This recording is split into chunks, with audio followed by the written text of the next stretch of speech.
मेहनत और कड़ी परिश्रम करके जो सफलता और तजुर्बा प्राप्त होती है वह व्यक्ति की स्वयं अर्जित की गई संपत्ति होती है। उसे ना ही कोई छीन सकता है, ना ही वह कभी डूबता है।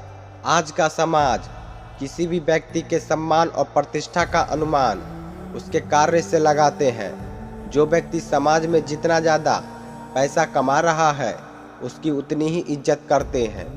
आज सम्मान और प्रतिष्ठा के बजाय पैसे की पूजा की जाती है। भले ही व्यक्ति कैसे भी हो पैसा कमाए। एक सफल व्यक्ति ही सफल निर्णय ले सकता है। असफल और डरपोक व्यक्ति कभी भी सफल निर्णय नहीं ले सकता। वह अपने निर्णय को ही बदलना सही समझता है।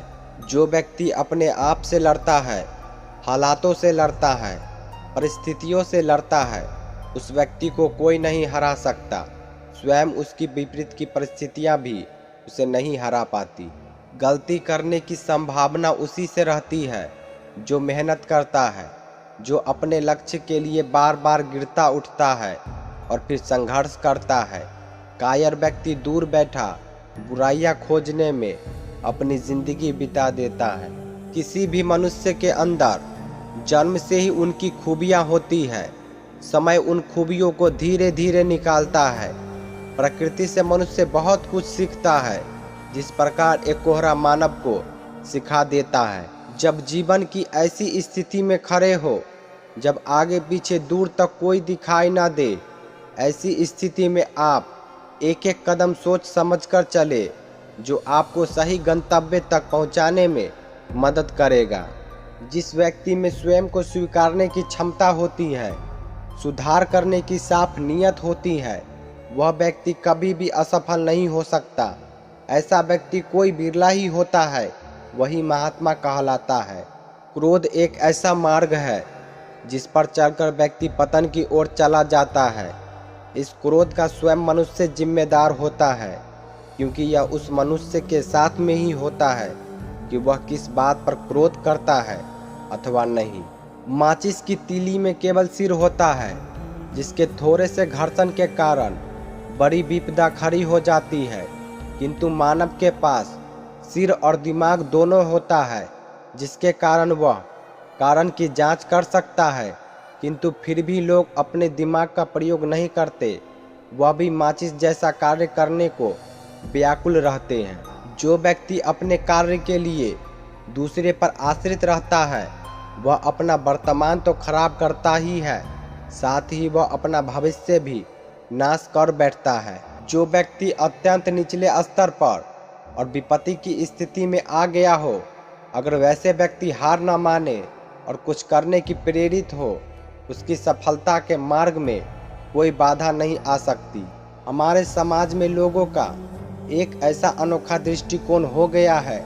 किसी भी व्यक्ति की कमियां बताने वाले हजारों लोग उनके निकट मिल जाएंगे, किंतु उनका सुधार कैसे करे और उन बुराइयों में कोई अच्छा ढूंढ सके, ऐसा कोई एक ही इंसान मिलता है।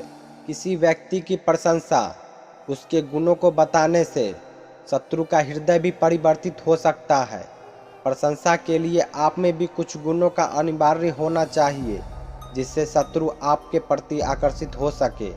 आपका व्यक्तित्व ऐसा होना चाहिए जो आपके शत्रु पर विजय प्राप्त कर सके। एक दूसरे की बुराई करने से किसी का कोई लाभ नहीं होता। वह ऐसा करके अपना समय व्यर्थ गंवाते हैं, जबकि अपना व्यक्तित्व संवारने वाला व्यक्ति सफल होता है। समय किसी के लिए नहीं रुकता, समय अपनी गति से चलता रहता है। व्यक्ति जैसा कर्म आज करता है उसका फल भविष्य में उसे मिलता है। अतः कल आना तो तय है, लेकिन आप उस कल को किस रूप से देखना और पाना चाहते हैं यह आपके ऊपर निर्भर करता है, आपके वर्तमान पर निर्भर करता है। व्यक्ति को सदैव जांच परख कर अपने जीवन में अपनाना चाहिए। जिस प्रकार गुरु सभी को नहीं बनाया जा सकता, ठीक उसी प्रकार मित्र भी हर किसी को नहीं बनाया जा सकता। उसकी विश्वसनीयता, शुद्धता आदि की जांच की जानी चाहिए, क्योंकि यह हमारे जीवन का प्रश्न होता है और जीवन को एक दिशा प्रदान करता है।